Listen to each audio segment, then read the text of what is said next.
when you were preparing, when this concept was new, like the topic was new for you. So was it taking time for you to connect the dots or connect it back to your work that you were doing, something like that? Yeah, so basically, since I have actually not worked in this space, but going through your videos, I used to, all the concepts were getting clear. And how much time you were giving each day, apart from the work, how much time you were dedicating towards the preparation? So what I did was I used to dedicate around 2 hours in the morning. Okay. Specifically, taking out of my schedule that I have to prepare, I have to give 2 hours. And weekends, how much time you were able to give? Yeah. So also in the weekdays, I'll in the morning 2 hours, and evening also after the work I used to try to give 1 or 2 hours. But the strategy is very good. Reading the question first, and then going back to the case to understand. Yes. And then you were able to complete entire 90. You were able to select all the 90 questions by the time you reached at the end. No, so actually, I think I was. Now, when you went to the actual day of the exam, you started solving. How was that first 1 hour? First 1 hour, okay. Yes.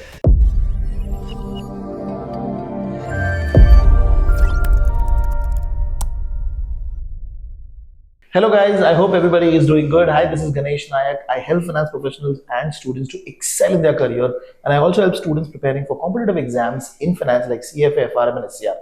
I have with me today one of my students who has been able to clear the SCR exam in his first attempt, and he's going to be talking about his experience, his preparation methodology, and what are the challenges that he has faced.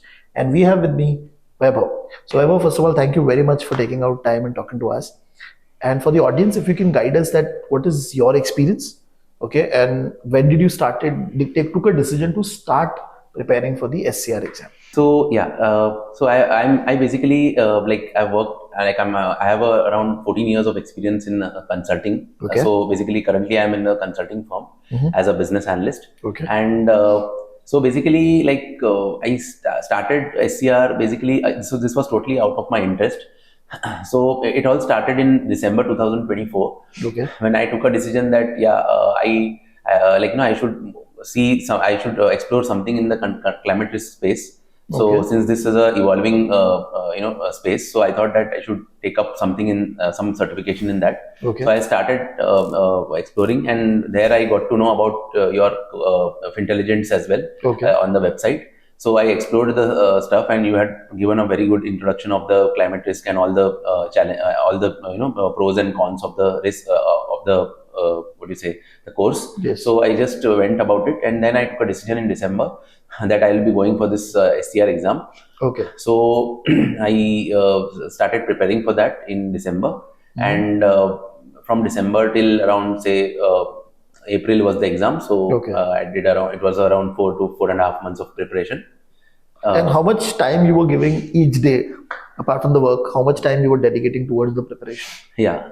So basically, since I'm a working professional, so initially I had some of my, you can say leaves. So in the starting of the December, I had some leaves. So I had started with that preparation. But when the work started in December, when work started in January, that time I really started facing a challenge, because again the work started, and I used to get only very minimal time out of my tight schedule. Okay. So what I did was I just took a I kept a discipline or a consistent type of a thing. So what I did was I used to dedicate around 2 hours in the morning.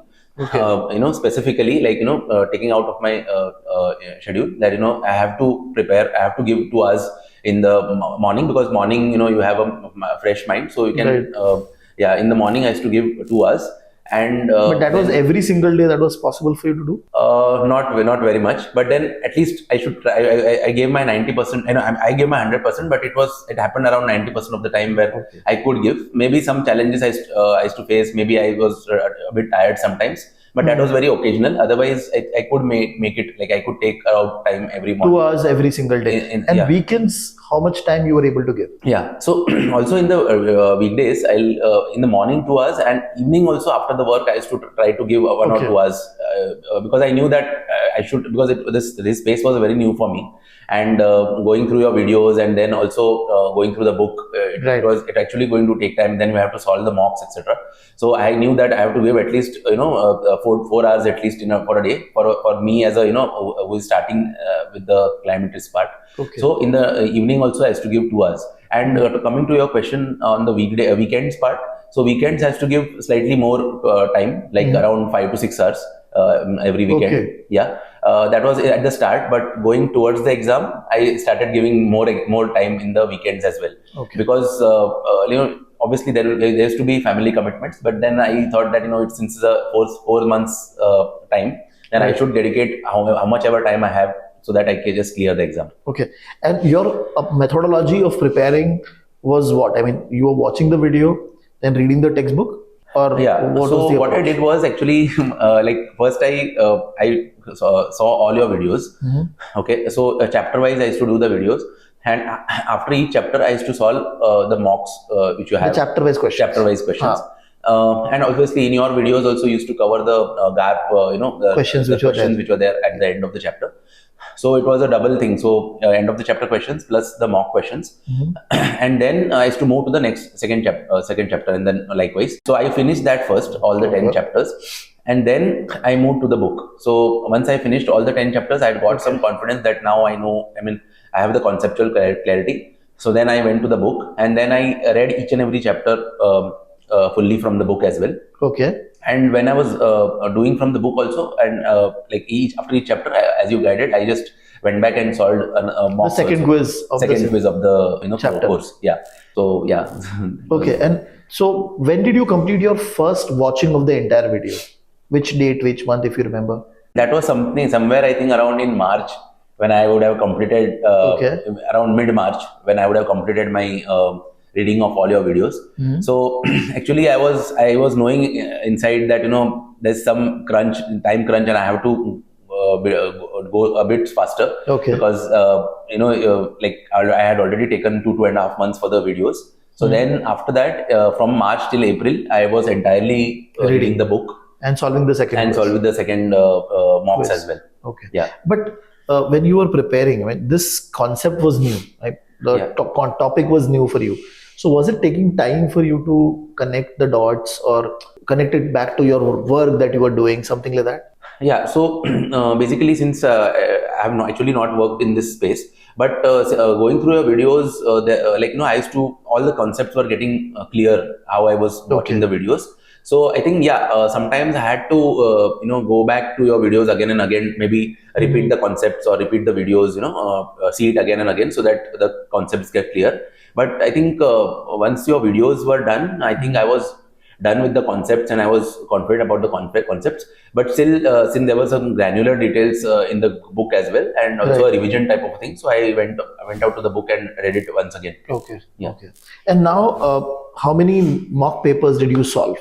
And what was the score that you were getting in those mock papers? Yeah. So actually, since I told you that I was actually doing the videos till mid-March, and after that, the book as well had to give time, and seeing my work life, work commitments and all. So I think I was barely able to get some 4 hours daily, and since I had to complete the book entirely, so I first focused to complete the book. But then I was able to complete the book around 1 week prior to the exam only. Okay. So it was like I had only 1 week with me. And I knew that I have to do so many mocks. Like you had in your course also there were some 4 mocks, and then there was a GARP mock. But prioritizing my time and whatever the preparation is, I was actually, since I had to also do the revision of the book as well as the videos, so I was able to do only 1 mock. Okay. That was so I focused on the GARP mock. Yes, I focused on the GARP mock. Okay. And I finished that. But not only solving. So as you had guided in one of your videos that I went back to each and every question and Yes. saw that what is going wrong. Not only the wrong part, but also what I was doing the right. Also, I was to go back and see why that is right and why the other options are wrong. And I did the full analysis of that GARP mock exam. Wow. Okay. Yeah, at least that one exam which I did thoroughly, and I finished that everything with the case studies, everything, and then yeah. What was the score you got in that? Yeah, it was 50. So 50 was the Out score. of 90, 50. Okay. Out of 90, 50. Okay. So I think it yeah. So after that, I was like a bit confident, but still I knew that I think the passing mark is a bit higher than 50. So I knew that I need to do much better in the actual exam than is what I did in the mock. Right. Yeah. Yeah. So 50 is a good score, definitely. But yes, exam can be slightly tougher than the mocks. So you have to be better prepared. Yeah. Now, when you went to the actual day of the exam, you started solving. How was that first 1 hour? First one. Okay. Yes. Yeah. So yeah. So as I told you that since I had not done many mocks, Right. so it was I was a bit nervous, and seeing the GARP center as well, and the preparation they have there, and they make you sit in a very isolated zone, and they give you a notepad and a paper, scratch paper, etc. And then you have to start solving. Yes. And now, and when I started, they just when I just clicked that NDA agreement and all, and I went ahead. So it was like it was a big screen, and in front of that there was a huge a huge screen, and the question was going from one end to the other end, and to read that and understand it. So I can surely say that first 15 minutes or odd, I was going very slow. And I would have barely solved 2-3 questions, and I was initially struggling to read the questions and see the answers and mark that. Okay, so I think initially in the first 2-3 questions actually were on a tougher side, and that's why maybe I had struggled to see the answers, because the answers were also very much tough, because I was Options are very close, and I had to I was able to come to 2 answers, but not exactly one answer. Right. So first I thought that maybe I am only taking I was a bit nervous that why I'm taking so much time, and if I'm solving only 2-3 questions in the initial 15 minutes, then how I can gear up, and because I have only 4 hours in the time, right? And I have to solve 90 questions. But then when I got accustomed to the environment, and slowly I got after half an hour or something, then I picked up the speed, and I went along, and I think then I was able to solve the questions at a faster speed. Yeah, so it takes initially some time to 10, get 15 adjusted. minutes for you to adjust. Now so in the entire 4 hours, when did you complete your complete 90 questions first time? Yeah. So actually speaking, like I was as I told, I tell you the actual my experience. So I was not able to reach. Frankly speaking, yeah, I was not able to reach 90 questions. What I did was, actually, I was able to reach, but I had left out my case studies. Few questions. Yeah, case studies. There were 2 case studies, so I thought that I will just leave that case studies and I'll come to it later. And then like that, I reached the 90 question mark. But when I reached the 90 question mark, I was knowing that I have around 10 questions left for me to go back and answer. Right. So what I did was, I initially when I finished the 90 questions, I was barely left with around 10 minutes or something, because actually like I was actually in a time crunch. So what I did was, first I went and reviewed, since I had flagged some questions for a review, so I went back and reviewed those, and I just clicked that the right whatever I could see, there's a answer as per my view. And then I went back to I knew that I have to now focus on the case studies. But then when I went to the case studies, I was barely left with around say 5 minutes or something. So I ran through the case studies. And you're talking about both the case studies were pending? Yeah, both case studies were pending. But then I started, instead of reading the case studies, I went to the questions directly. I read the question, and then I went back to the case studies, and maybe started finding the answer in that. And so basis that, I just marked whatever I could in that whatever 5 minutes. What best I could do, I just did it for the case studies. But but the strategy is very good. Reading the question first, and then going back to the case to understand. Yes. And then you were able to complete entire 90. You were able to select all the 90 questions by the time you reached at the end. No, so actually, I think Okay. I was I was left out with some. I don't know exactly what number of questions, but I was left out with a few questions because Okay. it just came up as a time up kind of thing since it's an online thing. But frankly speaking, I was whatever I marked, right. I was very much confident of what I had done up till like whatever the 80 odd questions and Right. about Right. that. I was confident because what as a strategy, what I took is that I was not hurrying up with my answers or hurrying up with the questions. I was reading the options carefully and taking my time and marking correctly so that Okay. maybe I have to in case I don't get a time to come back, still I can mark it. Okay, so Right. basically at least the 80 plus questions which I marked, I was confident about that. Only the case study, maybe due to the time management thing, it got a bit Right. but Right. yeah, but Okay, but somehow you managed the overall exam. yeah. Now, when the result came in, you got cleared. What has been the reaction of people around you? Know Yeah, that. so people are happy. Like I've posted it all in my social media and LinkedIn, Right. and also my family members and my friends are very happy with the achievement. And also, I have shared this with my organization, and in my organization, colleagues also are very happy about it.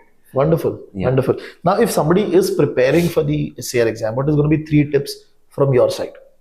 So 3 tips would be like first is that first and foremost you have to read the book thoroughly, okay? Because what happens is which part of the corner, which corner and which part GARP is going to ask you is you'll not be able to know. So you have to be thorough with your book. You need to read the book end to end, fully. And I'll suggest that at least twice the book has to be read. Okay. Okay. Second is that you need to solve the mock, at least the GARP mock. If you don't have time, if you have time, you can solve all the mocks on the Fintelligent website also. But apart from that, at least if you don't have time, at least the GARP mock should be solved prior to maybe the last week of the Exam. 1 week prior to the exam.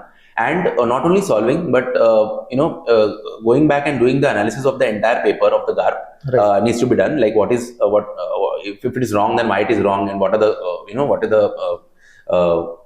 what are the right answers, and also for the right answers also why why are the other options wrong. Okay, so you need to know end to end that GARP mock. Because what happens is that I personally felt that many of the questions were of the similar nature or similar schema when they came into the exam from the GARP. From the GARP mock. Yeah. Okay. So I'll suggest that GARP mock should be done. Should be done 100%. Okay. And thirdly, I'll just say that Fintelligents. So you should go back to the videos and try to do all the videos of Fintelligents. And also, I think there are some specific case study or the numerical questions also. There are specific videos and specific question banks. So I think I suggest that also should be solved so that you have a better grip in the exam. Right. But I think one point I need to highlight is that I think this time the numericals were on a very lower side. I think only one numerical was asked in the GARP exam. Normally it is 4 to 5, right? So generally it is in that range. Yeah. But great. I mean, wonderful, this entire thing. And I think so one thing that you could have also done better was that you could have solved more mock papers before going to the actual exam. You could have been able to manage that time properly, and you would have been able to pick up those missed question could have been avoided. Yes. So one thing that students can understand and remember is that solve as many papers as possible. Perfect. Yes. So again, Vaibhav, thank you very much for taking out time and talking, because this conversation, first of all, will motivate a lot of students to plan for their exam. Yes. To understand that what is the actual experience of going for the actual exam. So I think so that will motivate a lot of them, and that will give inspiration for people to clear the exam. So thank you, Vaibhav. Thank you for your time. Thanks. Yeah.